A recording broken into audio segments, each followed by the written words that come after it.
Selamat siang, nama saya Calviandi, Fakultas T, NIM 16514068. Ini adalah video untuk tugas pengantar rekayasa dan desain kelas Pak Ari.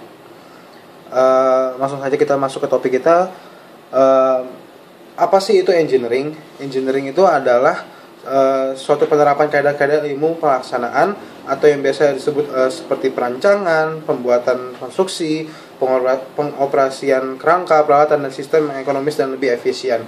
Nah, berarti secara nggak langsung engineering itu mengembangkan sesuatu dengan ilmu-ilmu yang sudah ada atau ilmu-ilmu yang terapan yang biasanya dikembangkan lagi terus dan terus.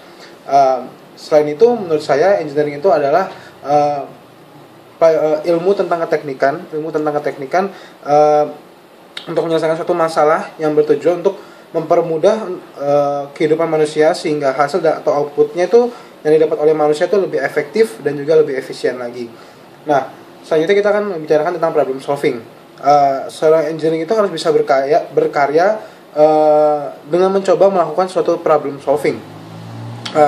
Problem solving bukan berarti selalu ada masalah, tetapi problem solving di sini adalah di saat mungkin ada masalah atau mungkin juga di saat ada sesuatu sistem yang ingin dikembangkan lagi menjadi semakin baik lagi dan semakin sempurna lagi.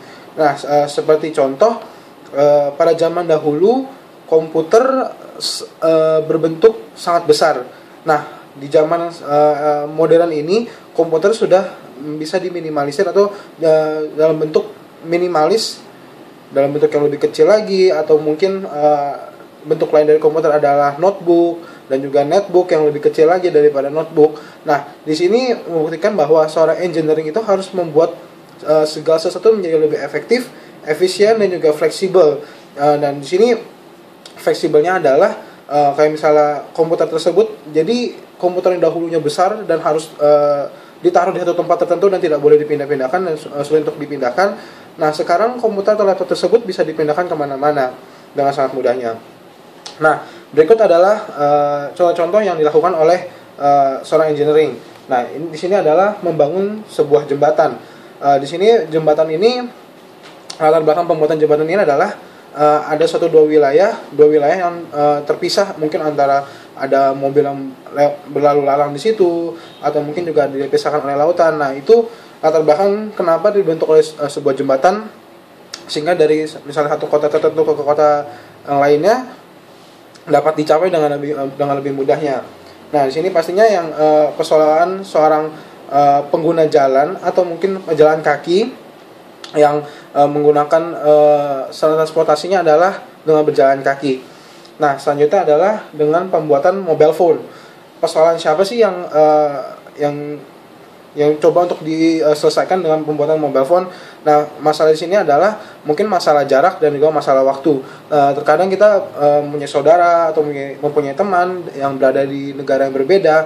Nah, di situ kita menggunakan mobile phone atau segala aplikasi yang ada dalamnya untuk berkomunikasi dengan orang yang berada di jauh di sana. Nah, persoalan yang diselesaikan pastinya adalah kita dapat berkomunikasi kapanpun, dimanapun, dan dengan siapapun tanpa harus datang ke tempat di mana dia berada.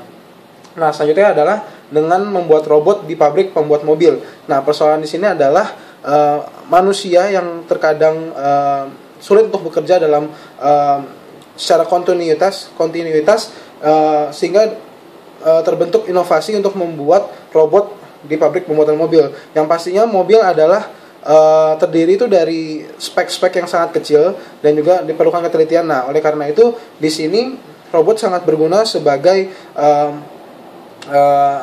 sesuatu yang bekerja secara kontinu dan memiliki ketelitian yang tinggi. Nah, selanjutnya adalah dengan pembuatan Airbus A380.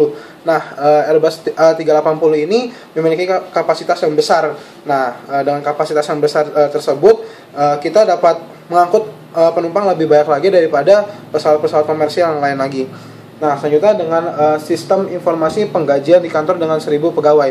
Nah, di sini adalah sebuah sistem secara komputasi, tidak secara manual. Nah, oleh sebab itu dengan pembuatan sistem ini penggajian dan juga pendataan setiap pegawai pun menjadi semakin mudah dan tidak perlu secara manual yang memerlukan ketelitian yang lebih tinggi lagi. Nah, selanjutnya dengan menggunakan iktp. Iktp tersebut seperti yang kita tahu, KTP adalah suatu identitas diri seorang penduduk. Nah, di sini penggunaan KTP secara elektronik memudahkan setiap staf dan pegawai untuk mendata semua penduduk secara komputer. Nah, di sini jadi kalau kita ingin mengecek suatu penduduk seseorang, jadi kita tidak harus mengecek secara berkas-berkas, kita mencari-mencari. Jadi kita hanya menggunakan sebuah komputer dan kita mengetik namanya tersebut. Jadi sehingga pekerjaan pun menjadi semakin mudah lagi. Nah, selanjutnya adalah penggunaan sistem RoboHand dan juga sistem Brain Computer Interface. Nah, kedua hal ini secara umum kedua itu dilatar belakangi oleh keterbatasan seseorang untuk melakukan sesuatu, misalnya adalah cacat tangan pada saat lahir atau mengalami kecelakaan. Nah, di situ kita dapat membantunya dengan menggunakan RoboHand misalnya. Dan juga kalau misalnya dengan Brain Computer Interface itu adalah suatu sistem di mana otak bisa langsung dengan sinyal-sinyal yang ada di otak bisa langsung menyalurkan informasi tersebut ke komputer. Nah, hal itu memungkinkan kita untuk berkomunikasi tanpa harus berbicara. Nah, selanjutnya di sini ada 4 karakteristik metode engineering atau rekayasa.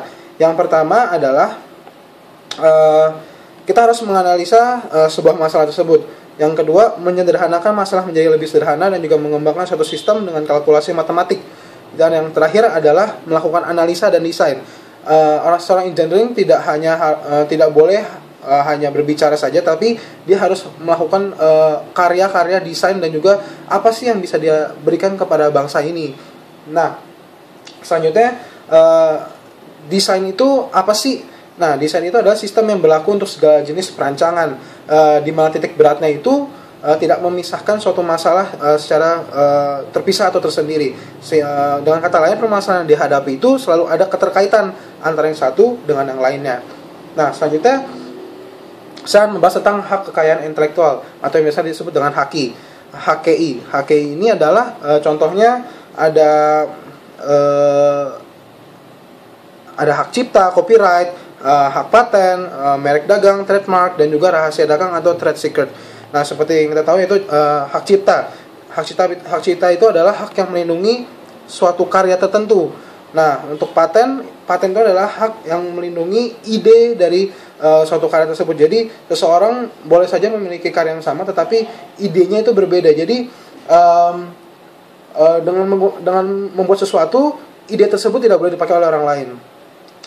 Trademark, merek dagang, dan juga trade secret. Trade secret itu seperti kayak misalnya suatu perusahaan Burger King, perusahaan makan, resepnya itu tidak boleh diketahui oleh orang lain.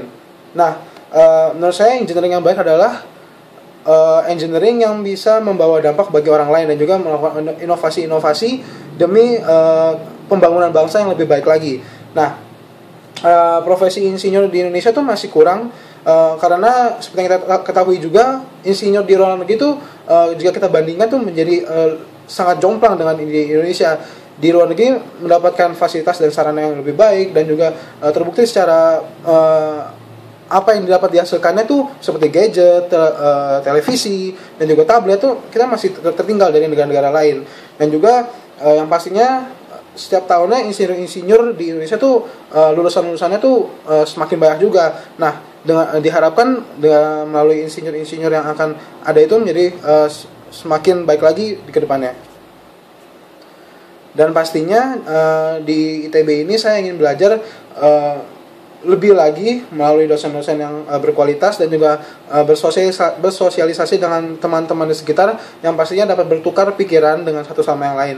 Nah, sebagai calon insinyur dan juga calon insinyur yang baik juga yang lulusan dari ITB, saya berharap bahwa saya dapat berkontribusi untuk Indonesia ini lebih lagi untuk pembangunan bangsa lagi.